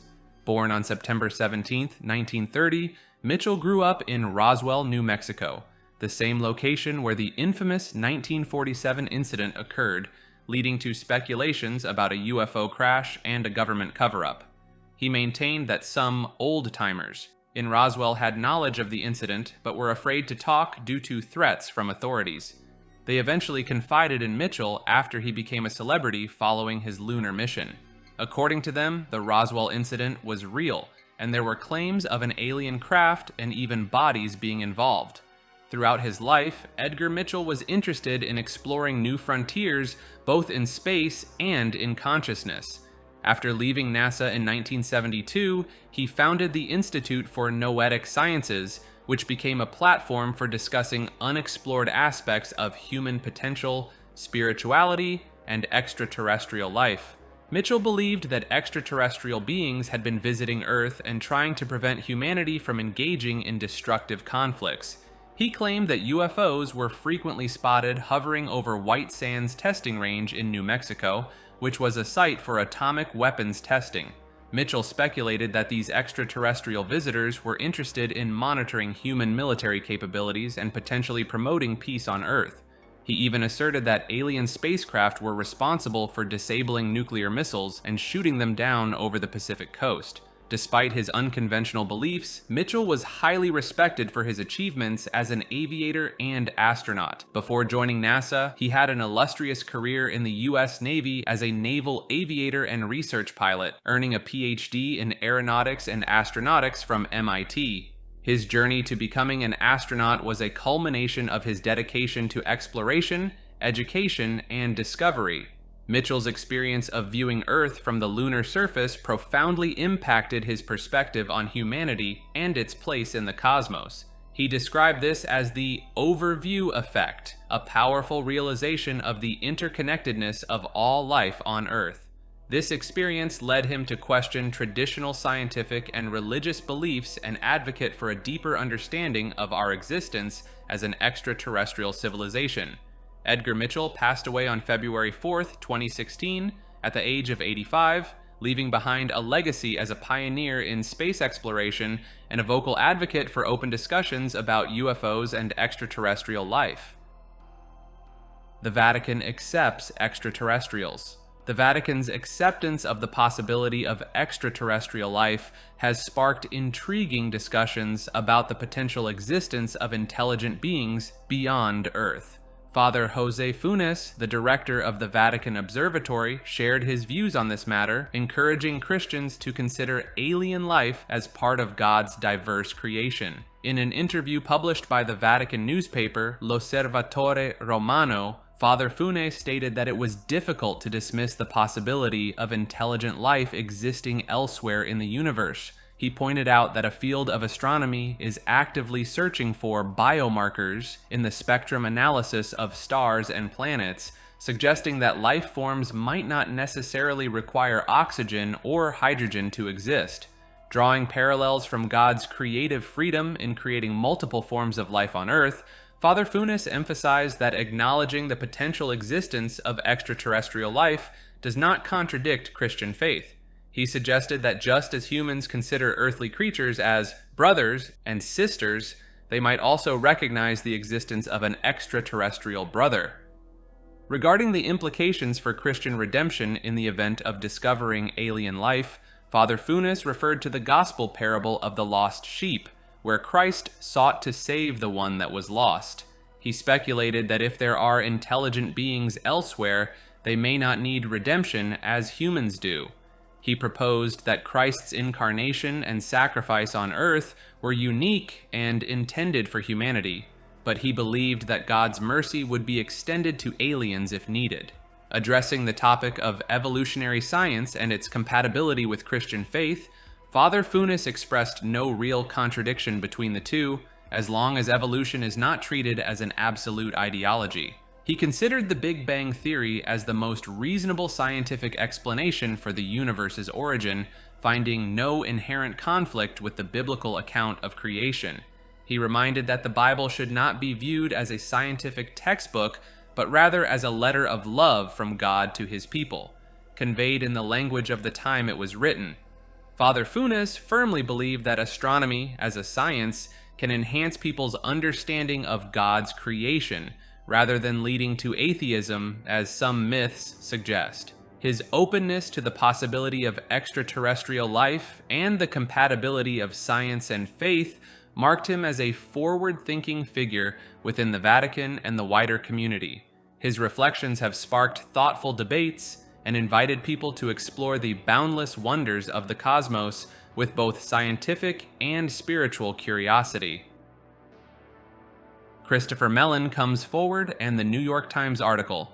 Christopher Mellon is a private equity investor and former government official. He served as the Deputy Assistant Secretary of Defense for Intelligence in both the Clinton and George W. Bush administrations, as well as the staff director of the United States Senate Select Committee on Intelligence. Mellon comes from the influential Mellon family with a long history of involvement in business and finance. In the past, Mellon appeared skeptical of government involvement in UFOs. He stated that during his years in government and oversight of intelligence programs, he never saw any evidence of government interest or involvement in UFO phenomena.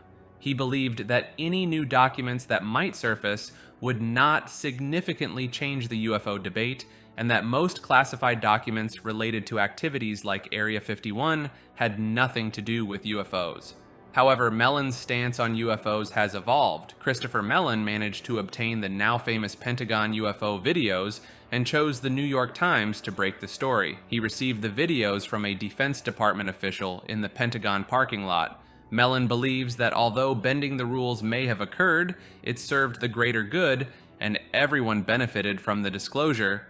However, he expressed disappointment with the New York Times for focusing on the small AAT program instead of emphasizing the crucial point that UFOs are real, present, and happening now.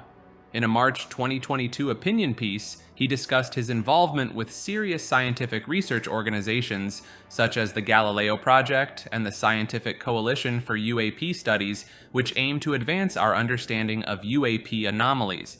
He criticized the government's recent classification of UAP information and its reluctance to share important data with the public and scientific community. The Advanced Aerospace Threat Identification Program was first made public on December 16, 2017, when its existence and purpose were revealed. The program was launched under the direction of then Senate Majority Leader Harry Reid, who was interested in scientific research and the public's understanding of the mysterious phenomena.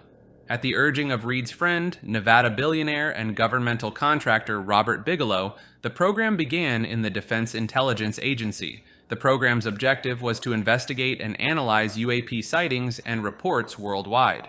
AATP partnered with Bigelow Aerospace Advanced Space Studies and produced a comprehensive 494-page report detailing alleged UFO sightings spanning several decades. AATIP also funded and published 38 theoretical studies covering advanced and exotic aerospace topics.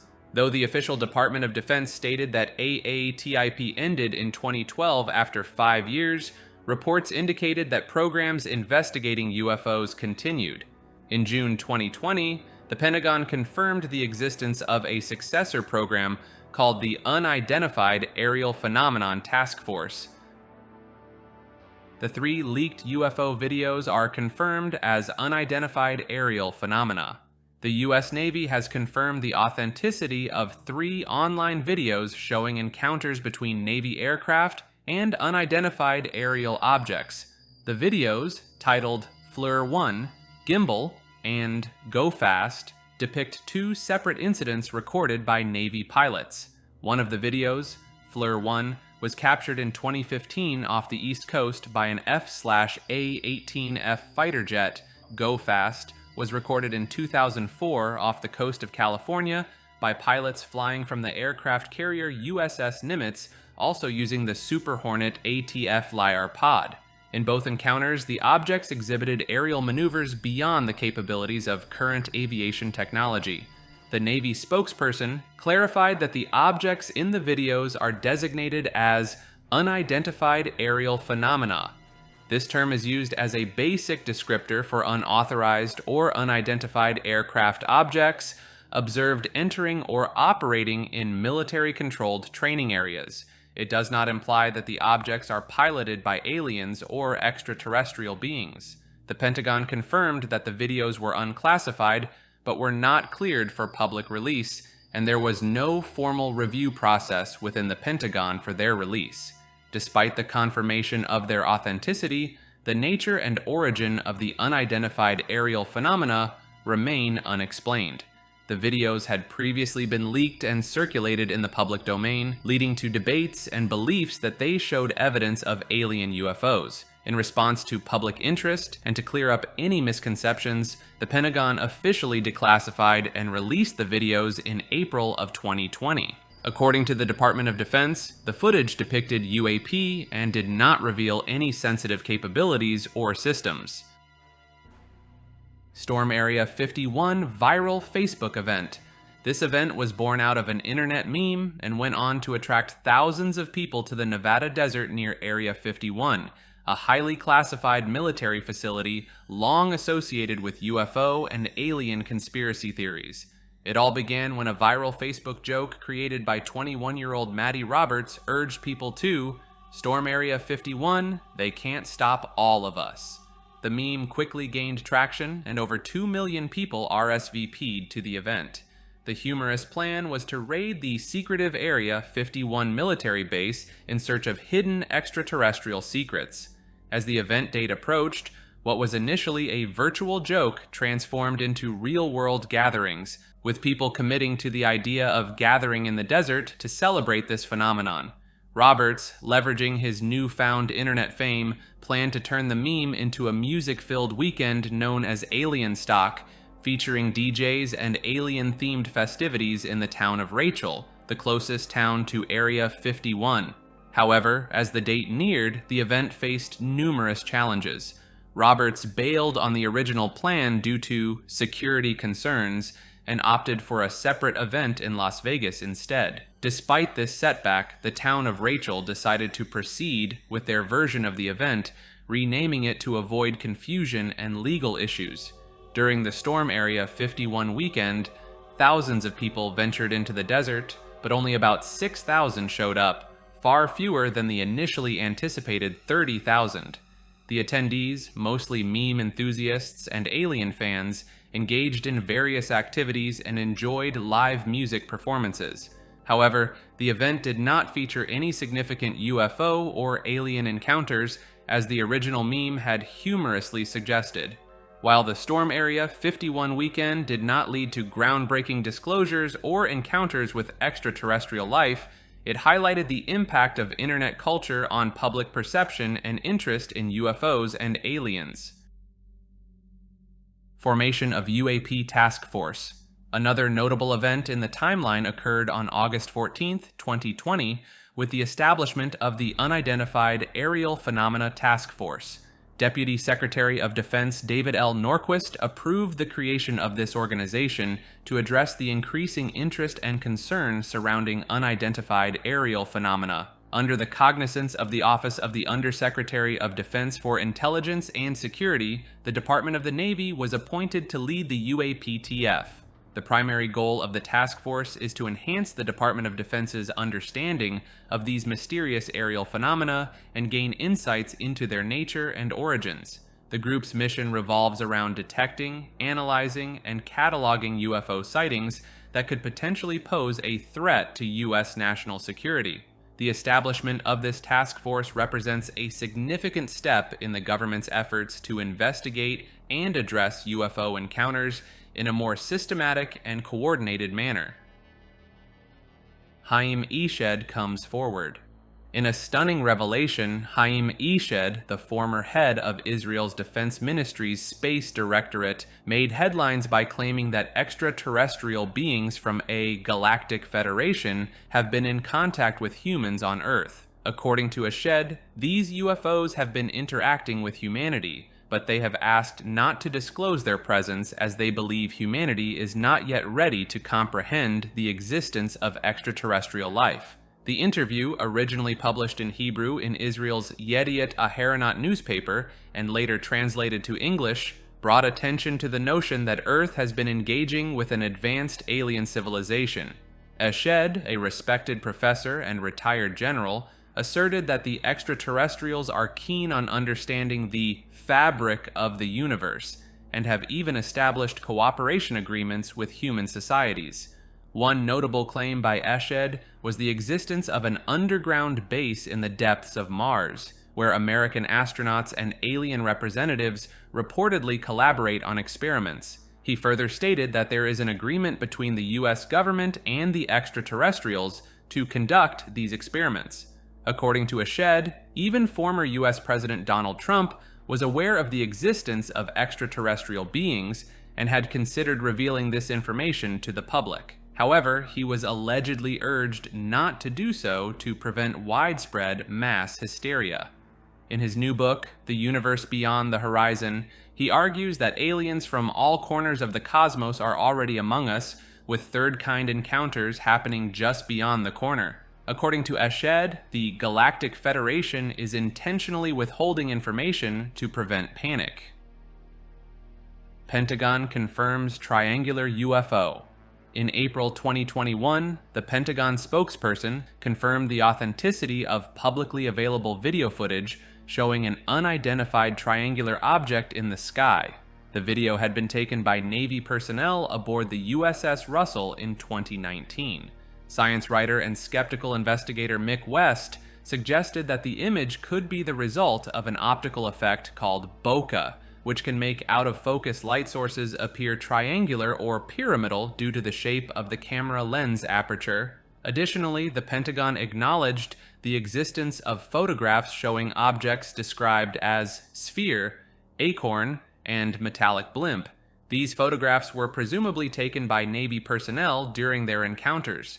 The following month, in May 2021, Gauff confirmed the existence of a second video recorded on July 15, 2019, by Navy personnel aboard the USS Omaha. The video is currently under review by the UAP Task Force. It reportedly shows a spherical object flying over the ocean as seen through an infrared camera at night. UAP Task Force Sightings Report. The report is a preliminary assessment by the Office of the Director of National Intelligence, ODNI, in response to a congressional directive. It focuses on UAP threat assessment and progress made by the UAP task force in understanding this phenomenon. The UAPTF faced challenges due to limited high-quality reporting on UAP incidents, hindering conclusive analysis. It concentrated on reports between 2004 and 2021, primarily from military aviators and reliable systems. The UAP incidents could fall into 5 potential categories: airborne clutter, natural atmospheric phenomena, U.S. government or industry developmental programs, foreign adversary systems, and other unidentified objects. UAP pose safety risks to aviation, particularly due to aviators navigating a cluttered airspace. Additionally, UAP could represent foreign adversary technology or pose national security threats. The data is inconclusive, and there is a need for more data collection, analysis, and investment in research and development to understand and explain UAP incidents. The UAPTF is working to standardize reporting across U.S. military services and agencies. They are also seeking novel methods to increase UAP data collection, including historical radar data analysis. National Defense Authorization Act signed into law. The National Defense Authorization Act, NDAA, has provisions aimed at providing UAP whistleblower protection. Here are the highlights. Any authorized disclosure of information related to unidentified anomalous phenomena will not be subject to a non-disclosure agreement. In other words, individuals who disclose information about UAP cannot be legally bound by any non-disclosure agreements. The Secretary of Defense and the Director of National Intelligence are required to establish procedures for enforcing the protection of authorized UAP disclosures. They are mandated to conduct thorough searches of all records relating to non-disclosure orders and provide copies of such orders, agreements, or obligations to the office.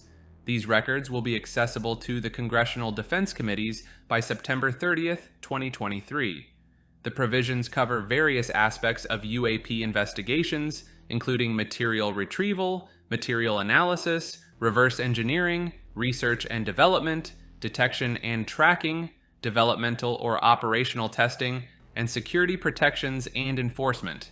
The protection applies regardless of the classification of information contained in the disclosure or any non-disclosure agreements.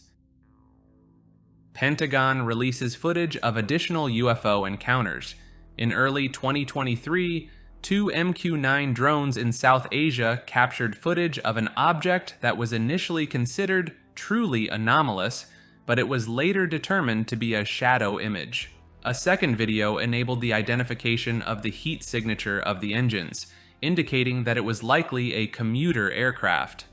On May 31st, 2023, Sean M. Kirkpatrick shared an infrared video during a public meeting of NASA's UAP Independent Study Team. The video was recorded in the western United States in 2021, and after a thorough analysis combined with commercial flight data in the region, it was concluded that the objects in the video were commercial aircraft. On April 19th, 2023, the Pentagon released another video from an MQ-9 drone in the Middle East, showing an unidentified aerial phenomenon. Sean M. Kirkpatrick, director of the Pentagon's All-Domain Anomaly Resolution Office, described the object as a small, metallic orb. However, the office was unable to fully identify the object due to a lack of data and information available in the video. David Grush comes forward. In June of 2023, independent journalists Leslie Kane and Ralph Blumenthal provide a story detailing Dave Grush's claims of a UFO cover-up by the government to The Debrief, a self-funded website specializing in frontier science. The New York Times and Politico declined to publish the story, and the Washington Post takes time to fact-check. Kane and Blumenthal decide to release the story to protect Grush, who was facing harassment and online rumors. They vet Grush's claims by interviewing retired Army Colonel Carl Nell and a current U.S. intelligence official known as Jonathan Gray, who support Grush's assertions about a secret UFO retrieval and reverse engineering program. Grush claims that the U.S. federal government has a highly secretive UFO retrieval program and possesses spacecraft of non-human origin, as well as deceased non-human pilots. He also alleges that white-collar crime has been committed to conceal UFO programs, and people have been killed to keep them secret. Grush expresses concerns to Dr. Sean Kirkpatrick, director of the All-Domain Anomaly Resolution Office, but feels he was not adequately supported in sharing his claims with Congress. In subsequent interviews, Grush elaborates on his claims, stating that UFOs could be coming from extra dimensions and that some witnesses have been briefed on football field-sized crafts. He also claims that the U.S. government transferred crashed UFOs to a defense contractor and that there is malevolent activity by UFOs. Representative Burchett holds press conference. Congressman Tim Burchett, along with other members of Congress, announced a hearing on unidentified anomalous phenomena, or UFOs, which was scheduled for July 26, 2023. The hearing was held by the House Oversight Committee on National Security, the Border, and Foreign Affairs. The witnesses at the hearing included decorated former combat officer David Grush, former Navy Commander David Fravor, and former Navy pilot Ryan Graves. Congressman Burchett expressed frustration with the lack of transparency from the government regarding UFOs and UAPs. He shared how attempts to access information were blocked and that certain government officials had resisted the idea of disclosing information about UFO sightings and encounters. He emphasized that the American people deserved to know the truth and called for more transparency in handling UAP-related information. Other members of Congress, including Representative Jared Moskowitz and Representative Luna, echoed the call for transparency. They highlighted that the issue of UFOs had garnered bipartisan concern and had been raised by multiple leaders from different political backgrounds. They emphasized that the American people deserved answers about the potential threats to national security and public safety. 3 witnesses testify under oath in Congress.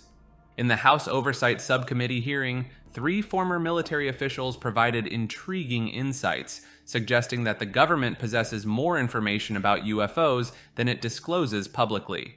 These officials presented mystifying claims about unexplained object sightings and the existence of non-human biological material.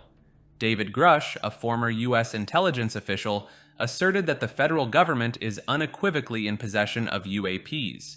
Grush mentioned an extensive Pentagon program that spans decades and aims to collect and reconstruct crashed UAPs.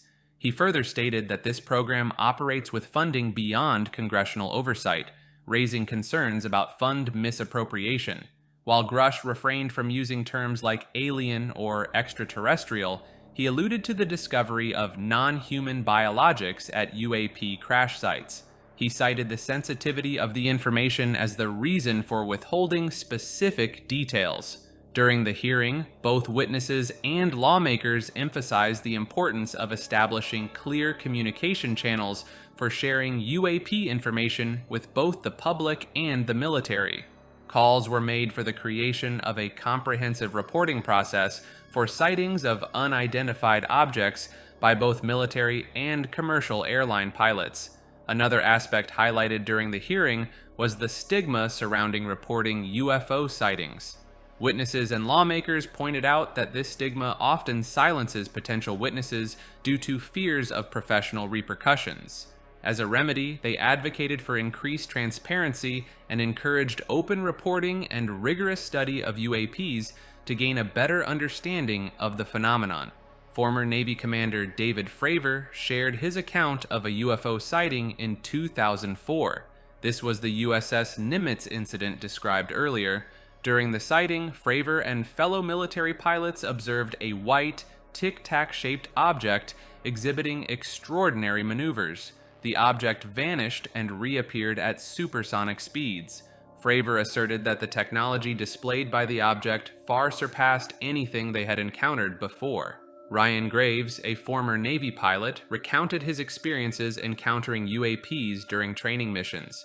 He described these objects as dark gray or black cubes situated inside transparent spheres, with the cubes' tips touching the sphere's interior. Graves shared a specific incident that occurred about 10 miles off the coast, in which an object measuring 5 to 15 feet in diameter flew between 2 F-18s and came within 50 feet of one of the aircraft. He noted that there was no official acknowledgement of the encounter or a mechanism to report such incidents at that time.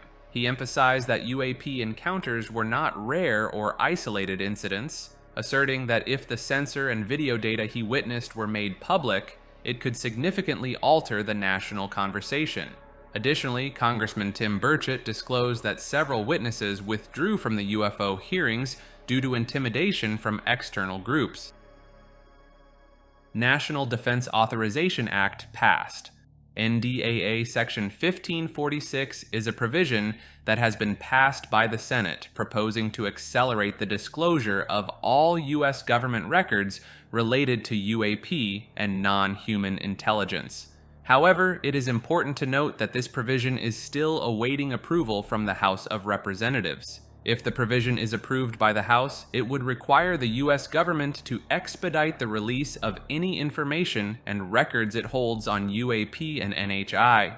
This move is significant as it shows an increasing willingness from Congress to address the subject of UFOs and related phenomena with greater transparency and urgency. The provision could potentially lead to the declassification of previously classified documents and data related to UAP and NHI, shedding more light on the government's knowledge and investigations into these topics. Rick Doty Congress UFO leak. During a broadcast of Disclosure Tonight, a nightly news, talk, and viewer call-in show dedicated to discussing UFO and alien disclosure, an individual we mentioned earlier, Richard Doty, now using the name Rick, made a stunning statement. He claimed that a credible source within the government informed the show that Congress currently possesses 16 UFO or UAP films. According to the source, 5 members of Congress, a mix of senators and representatives, have already viewed these films, leaving them deeply disturbed and frightened by what they saw. The films in question allegedly depict UFO and UAP sightings and events related to crash retrievals, some of which are over 41 years old. One particular film lasted 10 hours and was originally recorded on 16mm film, a format used by the military in the past. The film was later transferred to 11 DVDs for viewing. Although the members of Congress did not watch the entire 10-hour footage, they viewed segments focusing on the retrieval of crashed objects and even pictures of extraterrestrial bodies. We just found out today, a very, very, very 100% credible source told our group, Congress right now has 16 UFO films, UAP films. 5 members of Congress. Now, I don't know if that means Senate or the House. I think a mixture have seen these. They've watched them. And according to our source, who was there, he's a staffer. I won't say who, but he's a staffer, and he gives us all this inside information. So I can't disclose his name, obviously. But he said it scared the dickens out of the 5 that were in there. 6 of these videos that they've watched were crash recovery videos. One of them is over 41 years old. It lasted 10 hours. It was originally on a 16mm film. That's what they used back in those days. The military used the film. And it was, I guess, transferred over to 11 DVDs. And they didn't watch the entire 10 hours, but they watched segments of it. The person that was briefing them had them broken up in segments regarding the retrieval, the crash retrieval. Also, these crash retrievals involve pictures of bodies, extraterrestrials. Now, I don't know who these 5 members of the Congress who saw these things, but I think Burkett had hinted to the fact that he knew about these videos. He didn't know. I don't think he mentioned 16, but there are 16, and they've been released by a alphabet agency, and I'm not going to say which agency because I don't want to get the staffer in trouble. The information shared by Richard Doty, who claimed to receive this insider information from an unnamed congressional staffer, indicates that there are deep-seated interests within the government regarding the UFO and UAP phenomenon. The fact that these films are in the possession of Congress and have been viewed by high-ranking officials implies that there is a level of official engagement and recognition of the UFO phenomena. This timeline will be updated as new events unfold. If a notable event was missed, let us know in the comments. Like and subscribe, and if you'd like to see a video detailing all of the extraterrestrial species, click here. Thanks for watching.